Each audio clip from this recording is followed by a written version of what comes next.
Welcome friends. आज हम लोग जानेंगे the power and the glory novel के बारे में, जिसको कि लिखा है ग्राहम ग्रीन ने।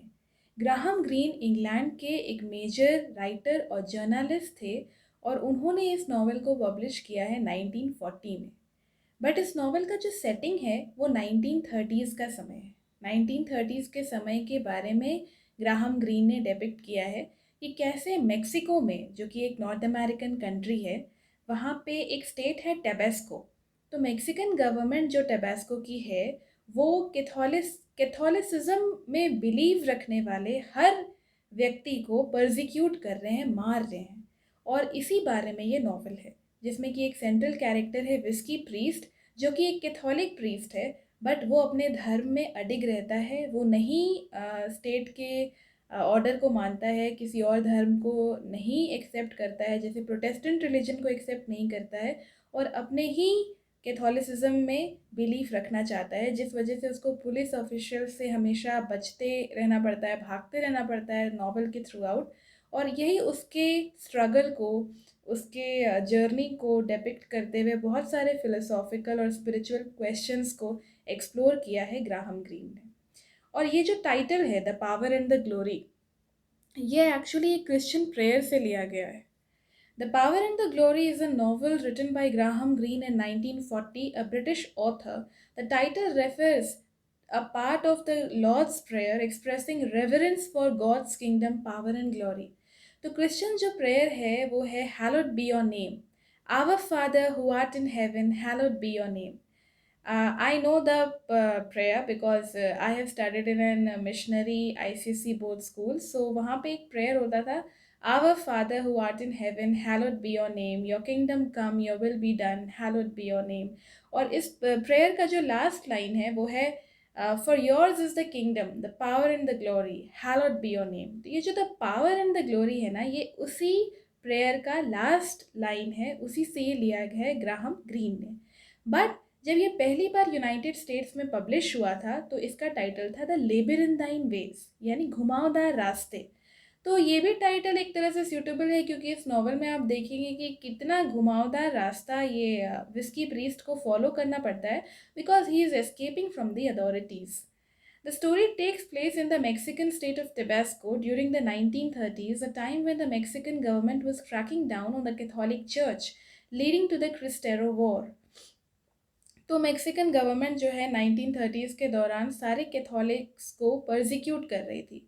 नॉवल में एक रेनेगेड कैथोलिक प्रीस्ट है। रेनेगेड यानी पाखंडी। पाखंडी इसलिए क्योंकि वो स्टेट गवर्नमेंट के प्रोटेस्टेंट रिलीजन को बिलीव नहीं कर रहा है, इसलिए एक तरह से पाखंडी है गवर्नमेंट के लिए।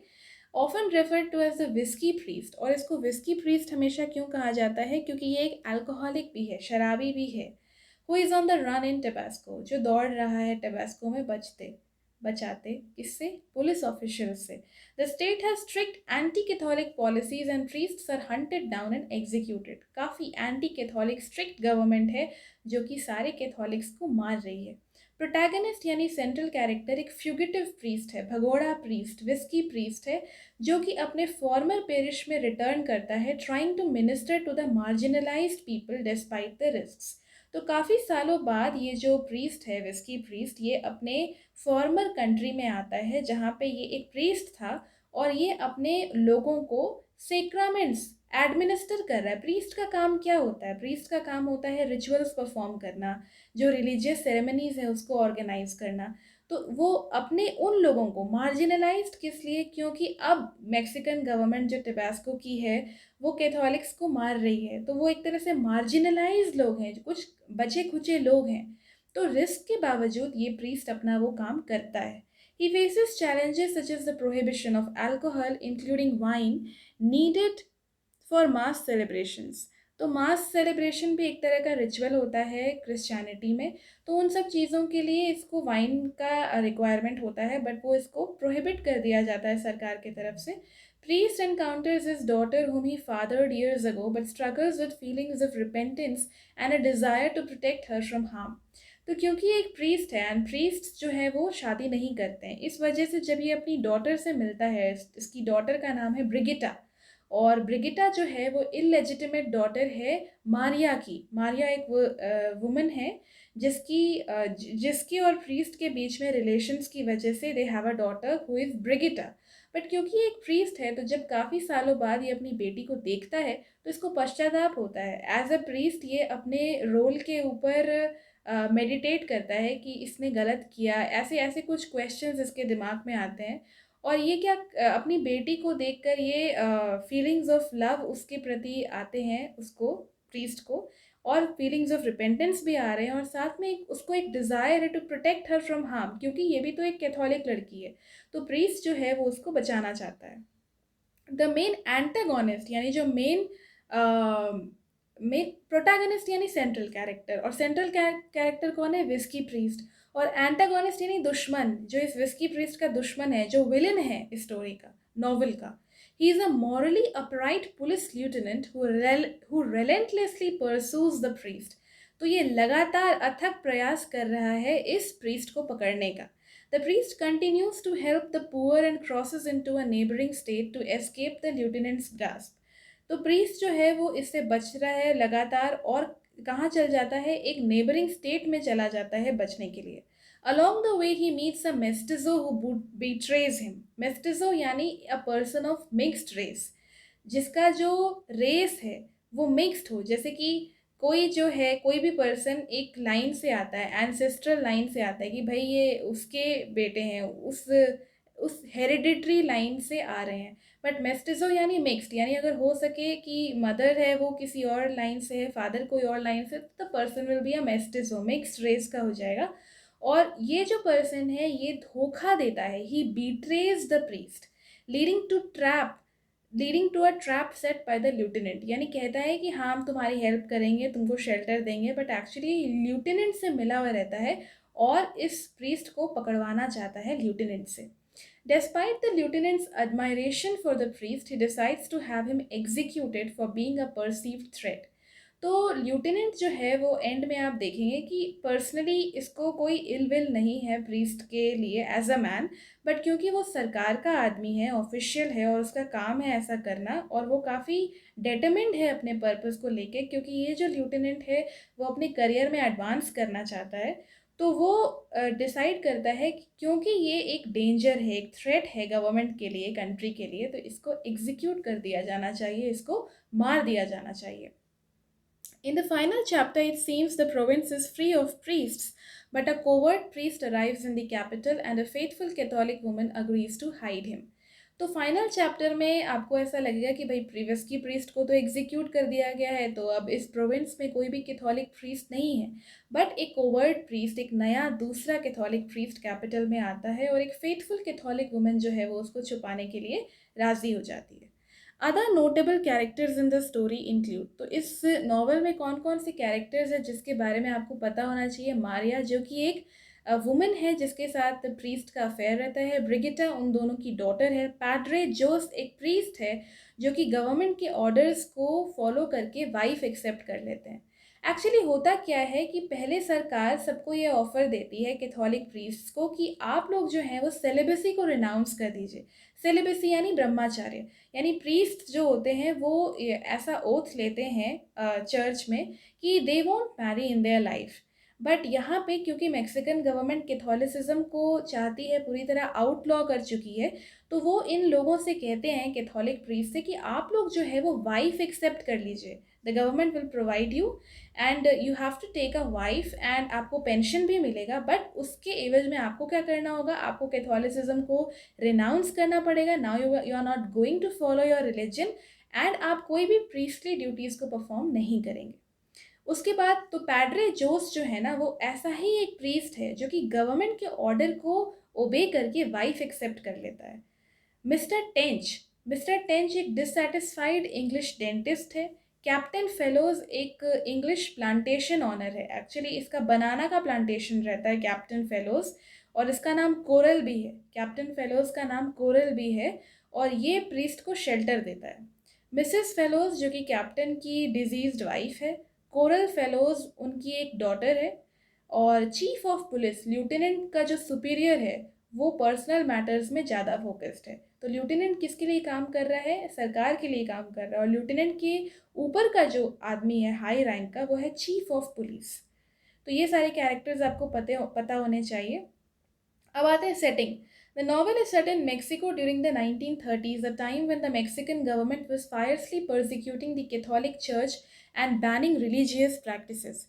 तो हम पहले भी बोले कि 1940 में ग्राहम ग्रीन ने इस नावल को पब्लिश किया, बट इसका जो सेटिंग है वो मेक्सिको में, टिबास्को में 1930s का समय है, जब सरकार जो है वो सारे कैथोलिक्स को मार रही थी और उनके सारे रिलीजियस प्रैक्टिसेस को बैन कर रही थी।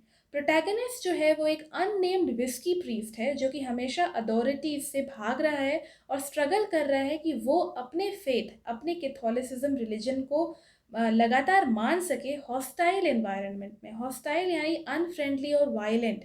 तो एनवायरनमेंट जो है वो ऐसा है कि कैथोलिक्स लोगों को मारा जा रहा है, तो उसके लिए तो हॉस्टाइल ही हुआ, उसके लिए तो एनवायरनमेंट वायलेंट ही हुआ। अब थीम्स यानी क्या क्या मेन सब्जेक्ट मैटर है, क्या क्या मेन टॉपिक्स है जो इस नॉवल में दिखाया गया है।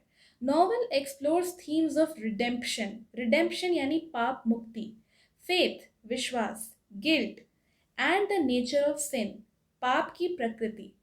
The whisky priest is deeply flawed. तो विस्की प्रीस्ट में खामियां तो है ही, फ्लॉ यानी कुछ भी खामी होना, वीकनेस होना। वो एक अल्कोहलिक है, वो प्रीस्ट होने के बावजूद रिलेशन रखता है मारिया से, struggling with his past since and feelings of inadequacy. तो अपने पुराने सिंस की वजह से उसको पश्चाताप हो रहा है, उसके मन में कुछ सेल्फ डाउट हो रहा है, क्वेश्चंस आ रहा है। Yet he is driven by a sense of duty to minister to the remaining Catholics in the country. But बावजूद इसके भागते भागते पुलिस ऑफिशियल से वो जो कैथोलिक्स हैं वहाँ पर, वो उनको एडमिनिस्टर कर रहा है, उनके लिए कुछ रिचुअल्स परफॉर्म कर रहा है। जैसे कि आप देखेंगे कि एक ओल्ड वुमेन अपनी बेटी को लेकर आती है, उसके लिए बैप्टिज्म परफॉर्म करना है। बैप्टिज्म जो होता है वो एक रिचुअल होता है जो कि बर्थ के बाद परफॉर्म किया जाता है क्रिश्चियन रिलीजन में, तो वो भी परफॉर्म करता है। फिर एक मरता हुआ आदमी रहता है, उससे भी कुछ कुछ इसको परफॉर्म करना रहता है, वो भी ये परफॉर्म करता है। तो ये अपना जो ड्यूटीज़ है, प्रीस्टली ड्यूटीज़, वो परफॉर्म कर रहा है, जबकि ये जानता है कि अगर उस शहर में इसको ऐसा करते कोई देखेगा या सुनेगा या पकड़ा जाएगा ये, तो फिर अगेन लेफ्टिनेंट इसको कैप्चर कर लेगा। बट उन सारे रिस्क के बावजूद ये इन प्रीस्टली ड्यूटीज़ को परफॉर्म कर रहा है। तो इसके अंदर ये सारी गुड क्वालिटीज़ भी हैं बट कुछ फ्लॉज भी हैं।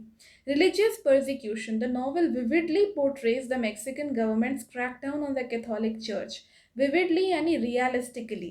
तो कैसे कैथोलिक्स के साथ टॉर्चर हो रहा है, उनका एग्जीक्यूशन हो रहा है, इन सब चीज़ों को नॉवल में बहुत ही रियलिस्टिकली पोर्ट्रे किया गया है। विविड इमेजरी यूज़ किया गया है नॉवल में। The authorities seek to eliminate any trace of religion, leading to the closure of churches and the execution of clergy and devout followers. Devout यानी जो भक्त followers हैं, और clergy यानी जो क्रिश्चियन प्रीस्ट्स हैं जो कि चर्च के मेंटेनेंस में, चर्च के एडमिनिस्ट्रेशन में इन्वॉल्व लोग हैं, उनको क्लर्गी बोलते हैं। तो उन सभी क्लर्गी और डिवाउट फॉलोअर्स का एग्जीक्यूशन हो रहा है टिबास्को में। The whisky priest. The protagonist is an alcoholic and a fallen priest who has fathered a child and is haunted by his past mistakes. Despite his imperfections, he becomes a symbol of perseverance and the persistence of faith in the face of adversity. तो whisky priest एक alcoholic है, साथ में उसने एक child का एक father भी है वो, और उसको बार बार अपने पास्ट मिस्टेक्स की वजह से गिल्ट फील हो रहा है। He is regretting his mistakes, but अपने इम्परफेक्शंस के बावजूद वो क्या है, अपने प्रीस्टली ड्यूटीज़ को परफॉर्म कर रहा है। और सबसे बड़ी बात ये है कि वो कैथोलिसिज्म में बिलीव रख रहा है, जबकि उसको पता है कि इस रिलीजन में बिलीव करने के कारण कई लोगों को मार दिया गया है और मारा जा रहा है, और उसको भी मारा जा सकता है। उसके बावजूद वो अपने रिलीजन को छोड़ने के लिए तैयार नहीं। इज अ सिंबल ऑफ परजीवरेंस यानी कंटिन्यूस हार्ड वर्क करना, कंटिन्यूस स्ट्रगल करते रहना, and the persistence of faith, अपने धर्म के ऊपर अडिग विश्वास रखना जबकि मुश्किल का सिचुएशंस है, एडवर्सिटी है। मेस्टिजो कौन होता है? Mestizo is a man of mixed race.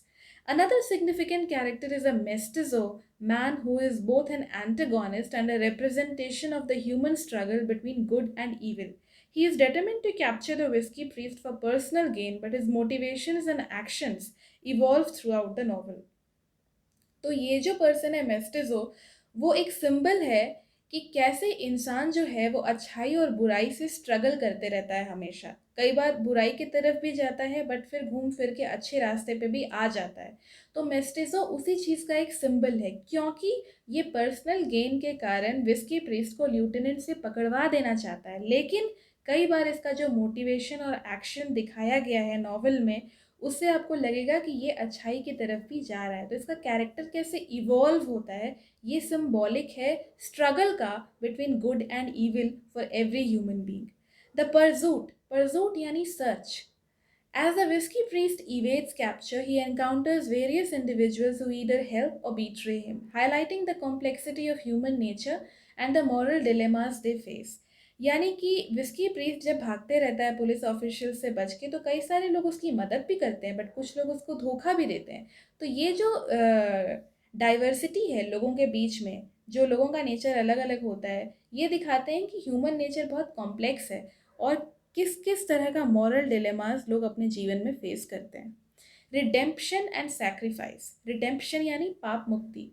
The novel explores the concepts of redemption and sacrifice as the whisky priest continues his journey making choices that could ultimately lead to his salvation और downfall. तो whisky priest अपने journey के दौरान जो जो choices ले रहा है, जो जो डिसीजन ले रहा है, वो या तो उसको नीचे की तरफ ले जाएंगे या फिर उसके सैल्वेशन की तरफ भी ले जा सकते हैं। सैल्वेशन यानी मोक्ष या मुक्ति। Spiritual journey. The story is not only a physical journey of escape but also a spiritual journey as he grapples with questions of faith, sin and God's mercy. तो ये जो जर्नी है कि विस्की प्रीस्ट कैसे police authority से बच रहा है, भाग रहा है, इधर उधर शेल्टर रिसीव कर रहा है, तो ये ना सिर्फ एक फिजिकल जर्नी है बल्कि एक स्पिरिचुअल जर्नी भी है कि जर्नी के दौरान क्या क्या क्वेश्चंस उसके दिमाग में आ रहे हैं, किस तरह से वो अपने फेथ पे अडिग है और अपने पास्ट गिल्ट सिंस के बारे में सोच रहा है, गॉड से मर्सी मांग रहा है, ग्रेस मांग रहा है। Narrative style.